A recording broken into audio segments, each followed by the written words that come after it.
I'm not motivated by money. The first time anyone handed their notice in, I was like, oh my gosh, what have I done wrong? It's really not healthy for someone to stay with you if like they've got aspirations to do something. I would hate for someone to work for me that didn't want to be there. Up until that stage, I don't think I ever wrote down or was aware even how much we'd taken in a day.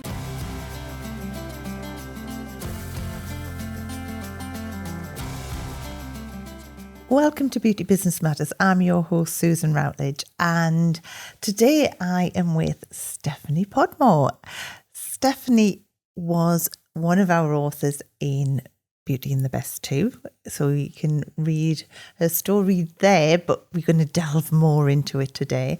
She is the fantastic owner of Escape Beauty and Skin, and just all round awesome entrepreneur who I think now is only just sort of realising how good she is after I've known you for many years now. Yeah, I mean, and I just love, Steph, what you do. Like when I'd said that, you know, that we'd had a cancellation for someone for the podcast, you were like, yeah, I'll do it if no one else wants to do it. But you just like put yourself out there, and I just love how forward thinking you are now, and how awesome you are as a businesswoman. Oh, thank you. That's very kind. So, I mean, I would have had you as a guest very, very soon, but we've just brought it forward a little bit. So, because I know that obviously now you are at the stage where you've had your children, and now you're really wanting to escalate your business to a whole new level. Mm-hmm. And we will talk about that, but I want to just go back to where it all started, because you've had a slightly different journey into being a business woman, which possibly wasn't what you, or was it what you always wanted to do? No, I was always heading for a career in sport. So at school, I just thought, you know, I was fairly academic, but I thought as long as I always do something I enjoy, then, you know, I'll just end up enjoying whatever I do. So, yeah, long story short, I ended up doing sport in school, did a full-time sports course. I was going to go to university to do sport and exercise science. And my best friend was doing a beauty course, and I decided to defer my entry to go and do a beauty course.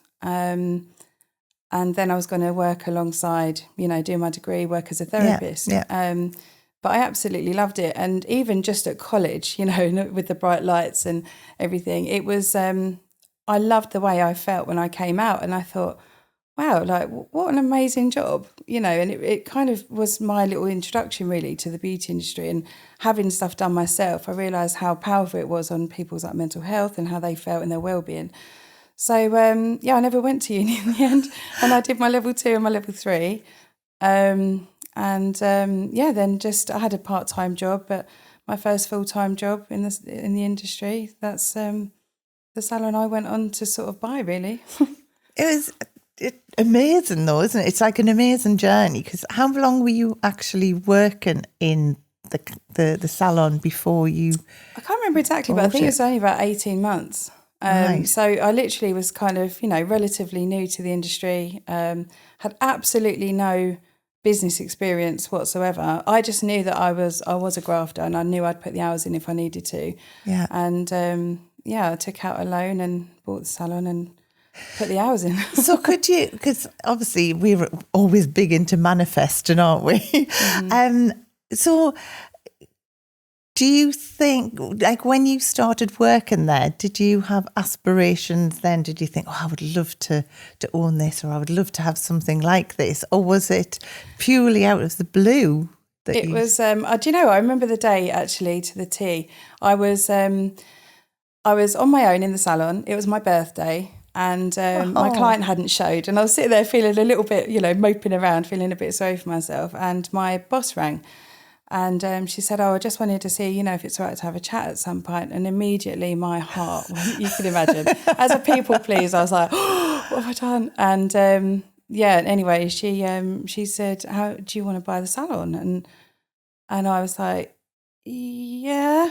I thought, oh my gosh, like, I didn't want to miss out on that opportunity, but Yeah. I didn't have a clue really what I was doing. And to be quite honest with you, I didn't for 7 years. I bought it in 2011 and I just threw myself into it, and I worked pretty much 6 days a week, 12-hour days. At Christmas, I would sleep at the salon. Just because, I'd be finishing at 10, starting again at 7, and I did that right up until I had my daughter in 2018. And it was only then that I didn't realise, I didn't anticipate, or I wasn't prepared for, should I say, that huge revenue drop. So that's when I started to have to really sort of look at my numbers and focus on that. Going back to you, the owner ringing you, was the other therapist working there? Did she just see something in you, do you think, or what do you think? I'm not really sure, actually. There was a few of us working there at the time, and one of my friends was, one of the other therapists was pregnant, and I just remember having this fear of someone else coming in and taking over, because we were really happy with what we were doing and things. And I had this, what scared me more, I think, was somebody else coming in and changing the way we do stuff. And I guess I was a bit scared for her as well, really. Neither of us really liked change. And I thought, my goodness, she's pregnant. She was, I can't remember really at what stage, but I just remember thinking, God, I need to say yes to this and make everything all right, That's just you, isn't it? That's just like... But genuinely, though, I was just so scared that somebody was going to come in and change the way that we did stuff. And I kind of thought I'd just, So had the owner told you all beforehand, like as a team, or no, you didn't know? And I can't really remember how it came out, really. And I do remember feeling a bit uncomfortable with it. And I think that's why I was so wanted to keep everything the way, it had been. And that's why I kind of threw myself into the therapist, still came in a tunic, I still did the long hours. I still was like exactly the same, but I just made little improvements. And those improvements were always aesthetic. Because, like there was a little hole in the bathroom, and that used to bug the hell out of me. So that was one of the first things we did. And it was just making little changes that just made what we were doing, but made it a bit better, and completely avoided the important stuff. But like the numbers and things. Yeah, exactly that, yeah. So did you manage to keep the team, or what happened with the team? Yeah. In fact, I think up until just before COVID, we only lost one team member, actually, and it was just we were just growing it all the time. Awesome, absolutely awesome. Yeah. So what happened when you had the little one? Because obviously that would have been a real culture shock, and sort of like you going from flat out working crazy hours, because I should imagine while you were pregnant you were still working a lot of hours, like a lot of I think actually leaving to have Bonnie, I think that's what kind of got me off that treadmill. I genuinely think I would probably still be there now, doing all those hours, but obviously it was a case of she became my priority. So running it was a bit of a culture shock for the team as well. Because obviously I was there all day, every day. I'd be there before them, I'd close after them, and I was used to putting out those little fires and things like that. And I did have a manager, and she was amazing. But I still was there I was around, dealing with those side of things. Didn't have the policies and the procedures or anything like that in place, all of which now I know is really important. But none of the foundations were really there for me to take that step back. Which. So really, I mean, the salon had done before you actually even, if it did not, did it have procedures in place then, or was it? Before I took over, there was nothing at all. No, absolutely nothing. No. So really, I mean, you, in some ways, you took over a blank canvas, really, where you could really, really make your mark on it, and I mean, hats off to you, because I mean, it's the most amazing business you have now. So, see, going back to when you did start to take time out, did you take time totally out to spend? Did you do a maternity leave, or was it, well, I'll just pop in and do some clients kind of thing? From a treatment perspective, yeah, I definitely took that time out. But obviously I was always on the phone. And actually I remember, I'll never forget this, driving down the street, I was going to an NCT, one of our NCT meetups, and I think we were going to baby massage or something like that. And Bonnie was having a really hard time feeding at the time. So I had my breast pump in my car, and Bonnie was like next to me, and I was late for this massage class, and I was on the phone at the time to my accountant trying to sort out something to do with the VAT. And I just remember thinking, I just can't do this. But, you know, when you've got sleepless nights, everything's, you know. Hormones raging at the same time as well. You're tired. But, you know, it was, I think my biggest struggle with trying to sort of manage both was that neither had a pause button. You know, she couldn't wait if she needed my attention. And, you know, if there was a fire that needed putting out of the salon, you know, so to speak, then I kind of had to deal with both. And my husband works in events, so he was like working away, or he'd be out kind of 7 days a week. So it was tricky. It was definitely a balancing act, but the team were amazing. You know, they certainly dealt with what they could at the time, and it was just a shift really. But a lot of them did say, like, I think like attracts like, doesn't it? So, you know, your vibe attracts your tribe, and I think we always had a really great team, and I think, you know, a couple did sort of say to me after I left, it's just not the same,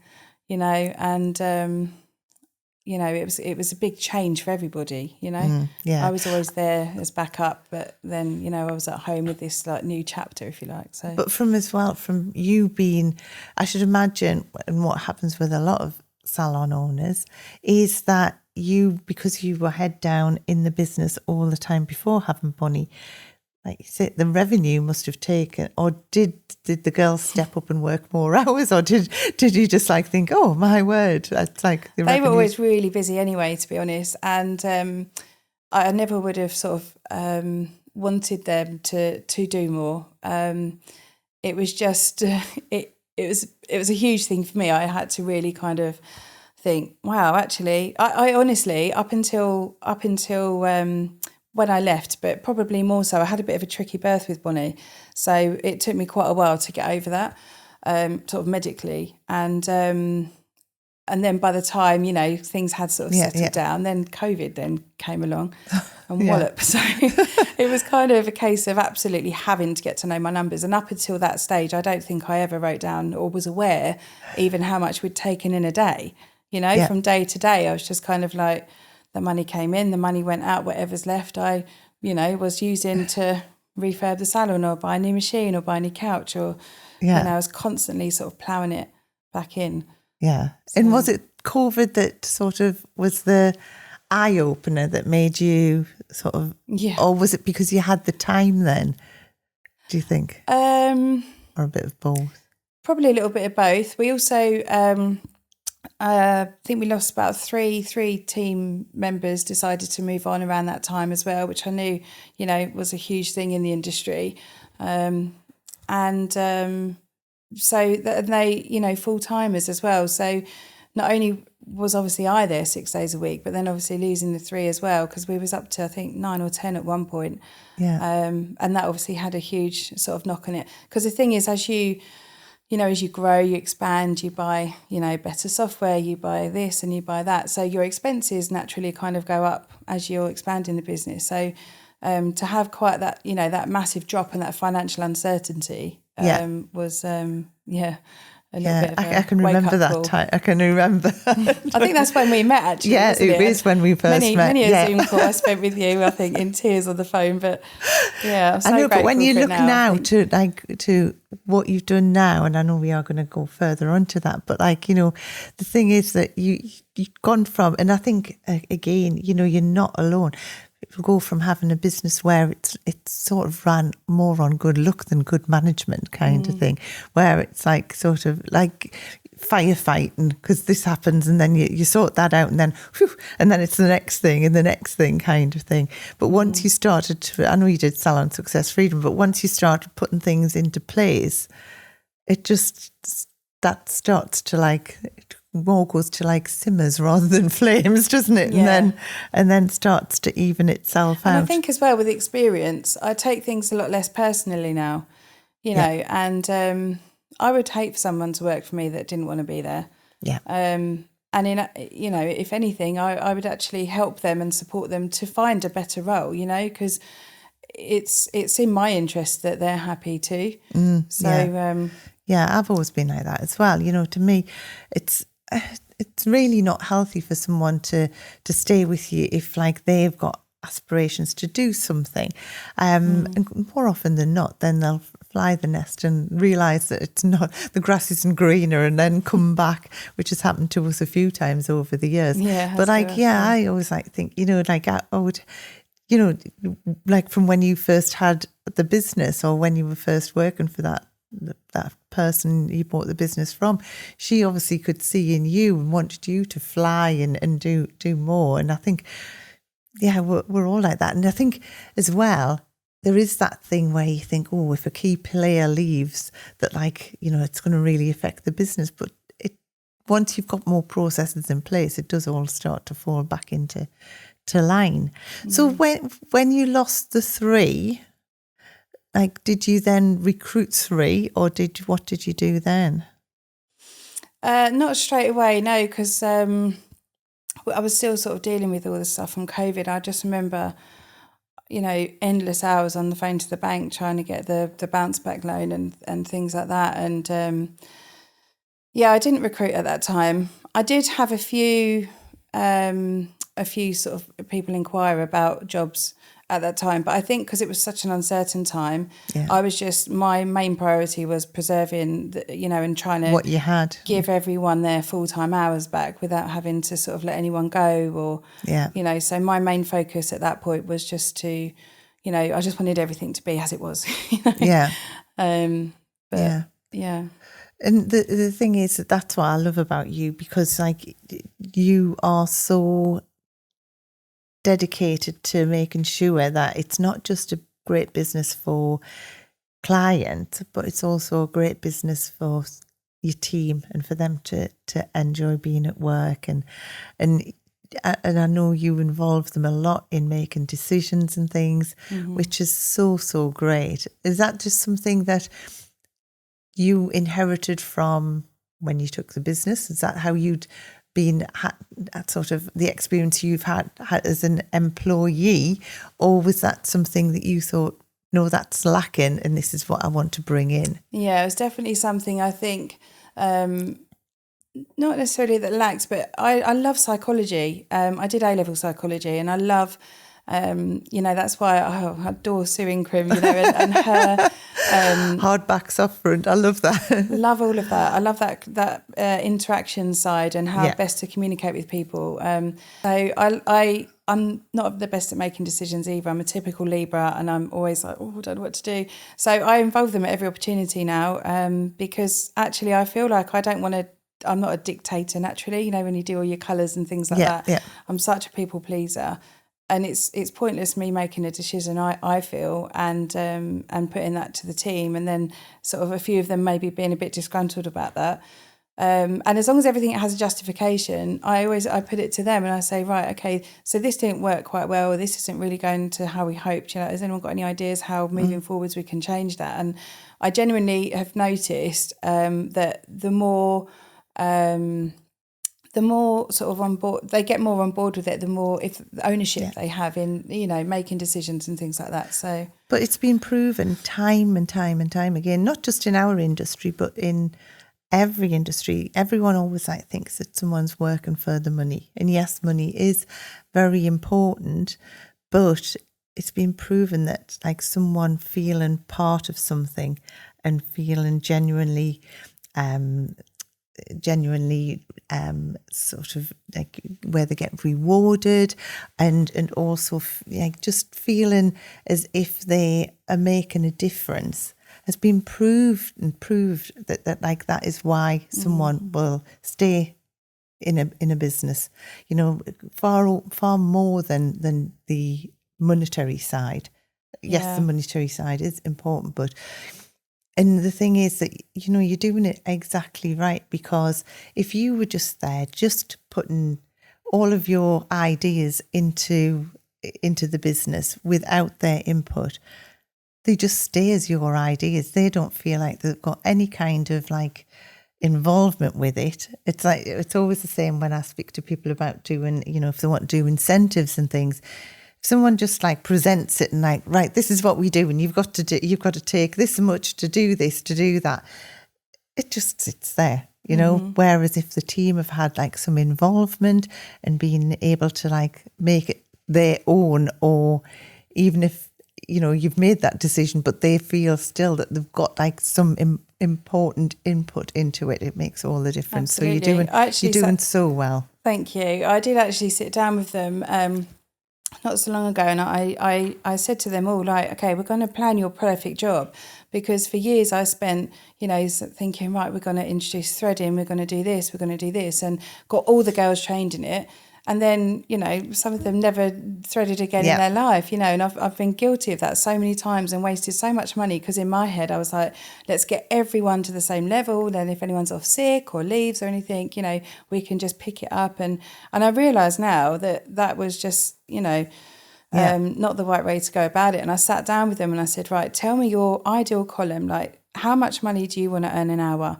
What treatments do you want your column to be filled with? And it was really, really lovely actually to hear, okay, I want to be on X amount of pound an hour. I don't really like doing the nail side of things. I love doing the massages. I love doing this. And I was like, right, so now I know what we're working towards, because if their goals aren't in alignment with my goals, it's never going to work out, and one of us is going to end up feeling resentful. So I think that communication is really important. In fact, going back from that, what I would always recommend is someone, when they're recruiting, once they've recruited someone, we have a whole thing which is now in Salon Success Freedom, where it's like all of the treatments we have, like where it's whether a score out of 10 of like how confident someone feels doing that treatment, how competent they feel, and how much they enjoy it. Because if they don't enjoy doing certain treatments, and we always like to say, just be really, really honest, because if you can be confident in doing something but still not competent, you know, sometimes, especially if someone's come from another salon, it can be that they've like just had someone give them an hour's training, and then it's just a case of like, right, get on with it kind of thing. So quite often it highlights where training needs to be.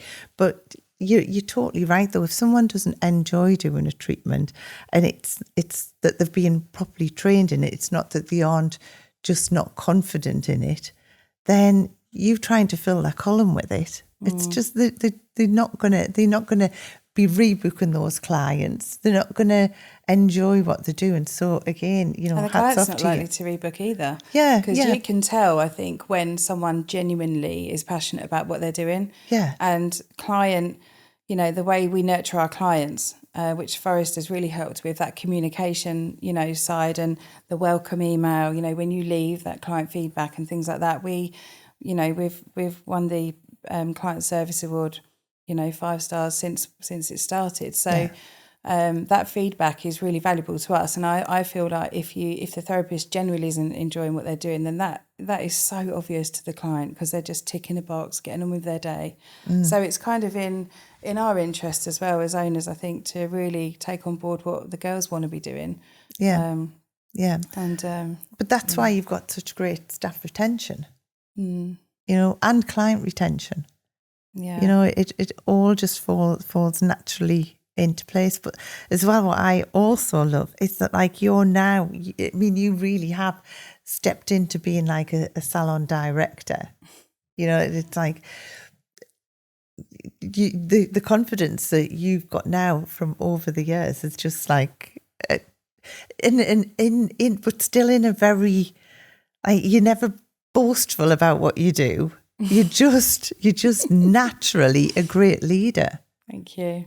you know? Well, with the help of you, and everything, the amount of times, you've been there, you've always been there, honestly. I couldn't have done it without you. And just, you're like my biggest cheerleader. You and Joe, honestly, you're always like, you got this, Steph, you can do it. And I think, yeah, I'm doing it. And then, little things used to knock me.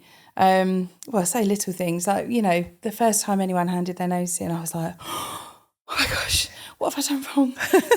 And now I genuinely feel like, you do learn the biggest lessons during the hardest times. And it is so true. And I'm really trying to install that into my kids as well. If something doesn't go to plan, I'm like, what did you learn from it? Because I don't want them to be scared to make mistakes like I am. Because, you go to college, you have a teacher or a tutor, you go to uni or school, whatever, you've always got someone to sort of turn to for advice, and now here you are, saying, I think you should do this and this. And it's just, it's invaluable because it's quite lonely, BDC has just been incredible for that. Yeah, it is just having a community around you as well. I mean, yeah. And everyone gets it, genuinely gets it. The amount of times I've wasted and my friend's like, how's the salon? I'm like, wow. And then like half an hour later, I'm like, literally, they're like staring through me and I'm like, yeah, sorry, that's half an hour of your life you're never going to get back. And they, it's not that they don't care, they just don't get it. So it's lovely having that community of people that understand, and support. Yeah. Because the thing is, your friends don't get it. Like that, they'll nod, like you say, glaze over. Yeah, exactly that. But yeah, it is a Beauty Directors Club. I am hugely proud of what we've created over the years, and it's amazing. Makes me quite emotional. So. Then you went on, we're just going to recap back a bit. Then you went on and had another child. So you had Bonnie. Then did you then get back to being full-time again? Or did you just always stay back a little bit, knowing that you were going to expand your family? Or So I went back on a Tuesday. We always hoped to have 3. That was always like our life plan, if you like. I fell pregnant with Ralph during COVID. And then I think it was like an April in 2021 when we was all allowed back. And I was about, I think I was about 16, 17 weeks pregnant at that time. So, and I hadn't told anyone because my anxiety of the uncertainty, I think I was just like, I kind of just kept that, parked for a bit while I sort of was dealing with everything else. And, anyway, went back to work, told the team, the clients, and, and it was around that time that we lost a couple of staff members.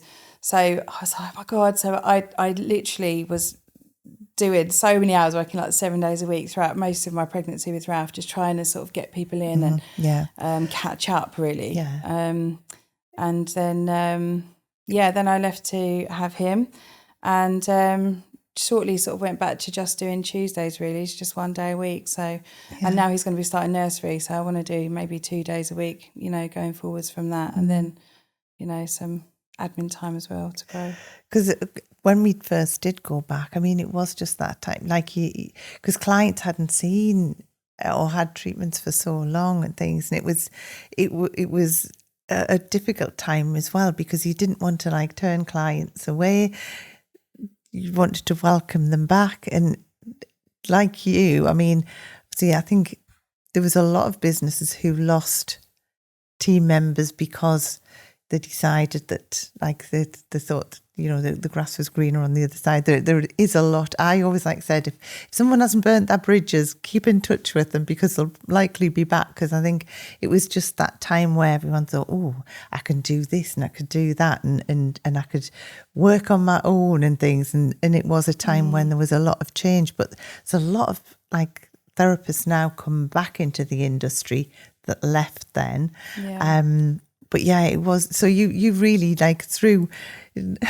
had so much going on because it was such a time where there was still uncertainty because we still really didn't know whether there was going to be another pandemic hit or anything at another time. But yeah, I mean, as I say, hats off to you. You did it all beautifully, Thank you. And then did you do a proper maternity leave again when you or obviously that was when you came back and did your Tuesdays. It's a bit of a funny one, really, yeah, because I did come back really because there was because we'd lost a few team members. There was obviously gaps in the diary, but I had another awful birth with Ralph, which actually meant we couldn't go on to have our third as planned, and that was quite hard actually to get over. And actually, it's around the time of the boot camp, because do you remember I wrote that future letter to myself? Exactly. And you was like, right, write down exactly where you're going to be in a year's time. I was like, I'm pregnant with my third child. So when I received that letter back in the post, that was a hard read. A hard read. And I think once I'd kind of accepted that actually that was our new sort of chapter, if you like, and the children chapter had closed, if you like, that was I kind of absolutely just threw myself into education, I think, for like a distraction, and any webinar I could get on, any like self-help book, the Let Them, or Feel the Fear and Do It Anyway, and anything that I could kind of get my hands on. I was like kind of up in the night just trying to not feel that void. I don't mean to say that, but you know what I mean, just to get yourself distract back on, myself from that. Get yourself back on track, kind of thing, isn't it? Really, it's like because your life plan had changed. Because I kind of expected to be off with another, but then actually I was like, okay, right, this is going to be now my time to really like knuckle down on the business. I've been doing profit first for X amount of years. That's been incredible. I now know my percentages of the business, and I squirrel the money away and stuff, so I know I've always got it. And it's has that been life-changing for the business then? Absolutely, yeah, because my cash flow, and I still don't understand it. I still can't get how you can look at a balance sheet and I think, I still need to wait till next week to put that order through, or do you know what I mean? And I still don't quite understand the cash flow. I don't think I ever will, but I'm not motivated by money. In fact, I used to do a paper round when I was younger. I used to do one paper round every day for £2. Okay, so I used to get £10 at the end of the week. And then to help out, because again, somebody was off sick or something, I then took on 2 paper rounds. So I used to get £4 a day. But because I was doing 2, the papers were often late. And I had to pay £6 to get a cab to school because I'd missed the bus. And that happened most days. So I was getting up at the crack of dawn and I was £2 down every day. That's what I mean. Like, I'm not motivated by money. It was, the people whose door I was knocking on, the people that couldn't get out, it was all for them. So that's what kind of got me out of bed in the morning.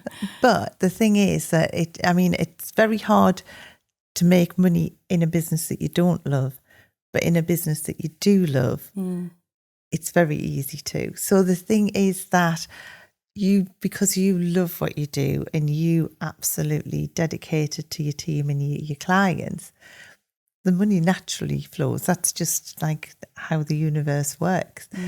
But then obviously it's how you manage it. Yeah.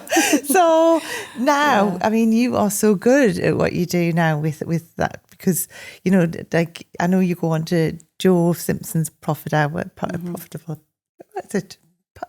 Power Hour. And that's made a difference as well. Huge difference, yeah. Just not because it's so quick. If you said you've got all day to be on that spreadsheet, I'd be doing whatever, cleaning something random just to try and, procrastinate. But yeah, it's so quick and it's easy, and it's definitely helped me. So now that the children are going to nursery, is it? Or are they going into... Yeah, so Ralph's going to be starting nursery in a couple of weeks, in September. So this is going to now change your plan again. And this is what I love, because like you sort of gone through all sorts of life changes, but then you just then come up with a new plan, and this is what it is.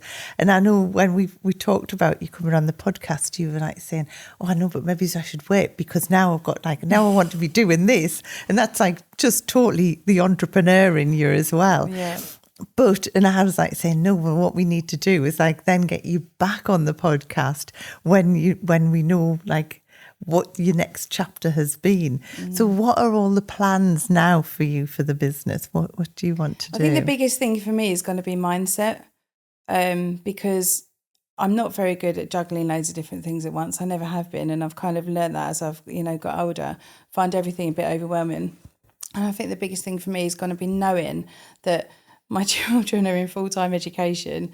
So, you know, my husband, as I say, he's so supportive and I love him to bits, but trying to communicate with him sometimes is not everything goes in the diary and it's just such a juggle. I'm like, okay, who's got the kids out? So I feel like I have to look at like my mum's diary. Is she away? Is she on a cruise? Or, you know, is she got an event on? Okay, someone away at the salon that I need to be covering for. And it was just always such a juggle, you know, and I couldn't ever plan in advance. I'd be like, right, what's happening today? You know, because there were so many variables that could change. So that's the biggest thing I think for me is going to be mindset. I'm going to have like, you know, every day just to think if I need to just think, or I know I can book clients in confidently at the salon, and you know, obviously unless one of them's ill, but you know, I think that's going to be the change, and also not just doing the treatments that I've been doing for years, because I did have a little bit of a kind of a thought. I thought, is, you know, do I want to carry on? Is this what I see my future looking like? And the one thing that I knew absolutely I wanted to continue for the rest of my life probably was making people feel better about themselves. And I love doing the treatments. I still love dipping in and out of them every now and then. If I've got a cover, I'm like, yes. But, you know, now I know my margins, I understand my margins, because for the first couple of years of running the business, I felt like I was kind of in my ex-boss's shoes, you know, the lady I bought from the salon from. And I kind of felt like I didn't have the financial, I wasn't in a position financially to sort of relaunch it, if you like. So I just kind of every day was just the same. Didn't really celebrate the anniversaries either. I just kind of every day just rolled into one. As I said, I was on that treadmill. Where now I really understand my margins, which again I got all the team involved in as well. You know, we all together, I said, right, how many pieces of couch roll do you use for that treatment? Calculated that cost. How many pumps of massage oil? We really went down to the fine details so that I could really, I used a tool as well to help me with that. Price and calculator, And it was just, now I understand them. I understand that, you know, we do need to increase our prices, and I don't feel guilty for it now. And you know, I used to like lose sleep over that, but it's because I understand them. I know. I can always remember like you saying, I have done it, I've put my price up. Now, did anybody mention it? No. Yeah. But I realise the importance of that now. And because I'm not just blindly picking numbers out or just increasing them all by 10% or something like that, and just doing that treatment costs me more to do than that treatment. So I need to charge accordingly. And it just it's taken out all the guesswork. But so this is where, you know, guilt there now. I was even chatting to I had a call with a salon owner yesterday, and you know, like they've just totally done all of their prices on what everyone's charging around, and I was like, you can't, you know, everyone's got different overheads and different things. So you've done it totally the right way, but you've done it totally the right way involving the team as well, because you know, otherwise they don't understand that, like, you know, you just think, oh, bedroll. But I mean, bedroll now, since we were in lockdown, it's like practically tripled in price, you know, and as have so many other things. And, you know, you just don't, until you do that breakdown, you don't realise how much everything is costing. Yeah. So, and I felt a kind of a sense of responsibility as well to make sure that they're right, because having sat down with the team and knowing where they all individually want to be, I feel like that's my responsibility to help them achieve that. So now they understand, and you know, it makes it a little bit less cringy when they're telling the client the new price, because they understand that actually it's not for me so I can have more lavish holidays. It's actually their journey, if you like. And Joe always says your business is your transport, and I'm kind of, you know, I'm kind of almost trying to allow the girls really to sort of choose, if you like, their own salary, like, because at the end of the day, fundamentally, if they're bringing in more money, that's going to grow the business, it's going to grow them as people and grow their salaries, you know, because if it's there, I can afford to pass it on. But I love that way of running a business, where if the business does well, everyone does well, and it's just such a great way to do it, because as well, you know that you're still staying within your margins, because, you know, they have to bring in the revenue for you to be able to so it's all costed in kind of thing. It's all perfect, all really, really good. So what are you going to do as in treatments yourself, is there anything you're going to specialise in, or are you going to, what are you going to do? So I've been an electrologist for 15 years, and advanced electrolysis was always something, especially since the doctors, the GPs don't offer it as a service anymore. Yeah. I know so many clients that refuse to wear a strappy top on holiday because they've got something on their back, and they're forever saying, "Oh, can you do anything about this?" And I've never been in a position to be able to do that. So that was kind of, obviously the margins are different as well with basic beauty, and I thought we're still not quite where we need to be with our pricing, but I've got one of my longest team members, Charlotte, actually she's due back from maternity leave next month. I'm going to obviously be going back next month, and just to sort of because some treatments aren't as high as they need to be really. So by doing some other treatments is going to hopefully sort of level out the hourly rate. And but I think doing advanced electrolysis work is going to be perfect for you as well, because it's that making a change in someone's life, isn't it, really? Yeah, and that is the main reason for doing it. That is my why, if you like, because when we have those moments of reflection, especially in Malta, and you have to dig deep and be like, why did you start your salon? Obviously I didn't, so I just kind of took it over as a going concern and kept everything the way it is, with those little improvements like the hole in the bathroom. So it's only really now I feel like that actually, we've survived that. We've survived COVID. I've survived losing team members. I've survived this and that, and everything always feels like a massive thing at the time. But as I said, it's mainly what you learn from it and your mindset and your approach towards how to figure that out and get through it. I can't wait to see what happens. So just what would you say is, if you had to give someone, I'll me golden nuggets, what's your biggest learning, would you say, across the whole journey of your business? There's probably a few, but there's a couple, I think. Understanding your numbers, fundamentally, really important. But actually, I think nurturing the clients and building client rapport, building the rapport over the database, actually, really, forget about the amount of people you've got on the database. It's that relationship that you have with them. Yeah. I feel like the girls, they know they've got the authority to, if someone's having a bad day, give them a space mask, or upgrade their treatment, or get them some flowers or something like that. And I love that. I've given, they know that they've got that. And again, it comes down to the ownership thing. It makes them feel good about themselves. They've chosen to do that. That's not me saying, oh, she's going through a hard time, pop to the shop.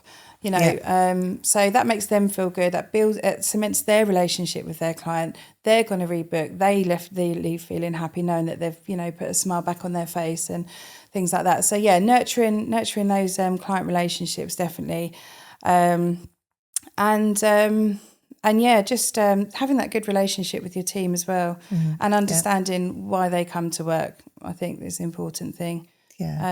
And just sort of like, as I said, we reverse engineered it and thought, right, what do you want to achieve? And I just absolutely love how you run the business. I think it's just not only heartwarming, but like it just shows that you can have like a heart-led business and still make it a hugely successful, profitable business. The two go hand in hand, and you've done it absolutely beautifully. Thank you. Thank you very much. That means a lot. Thank you so much for coming on as a guest. Thank you for having me. And we will put all of your details in the show notes, because anyone in your area should be coming in for a treatment. What's your nearest town where you are? Welwyn Garden City. Yeah.